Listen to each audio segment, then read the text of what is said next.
Бисмиллахир-рахманир-рахим.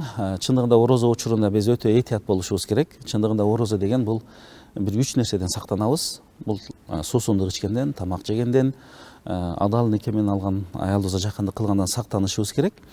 Ошол учурда азыр көптөгөн суроолордо тиш паста менен жууса болобу деген суроолор келип атат. Биз айтат элек, негизи бул макру болот. Мындай жакшы эмес деген жагы бар. Бирок эгер жууп койгон болсо, тамагынан эле суу өткөн эмес болсо, анда жууса боло берет деп айтабыз. Кээде ошого муктаждык болуп калат, зарылдык болуп калат. Бирок өтө этияттык менен, жок мен жууганда этияттык кыла албаймын, жутуп алышым мүмкүн деген адам такыр эле жуубай койгон жакшы болот, себеби орозо бузулуп калат. Ошону этияттык менен жууса болот. Ошол эле учурда бизде мисвак бар. Мисвакты колдонуу бар, бирок мисвакка бизде шариатта уруксат берилет. Ал ошо табигый баягы неме болгондуктан ага колдонгонго уруксат берилет. Аны да бирок кээде этияттык менен колдонгонубуз жакшы, бирок ага эч бир тоскоолдук жок да.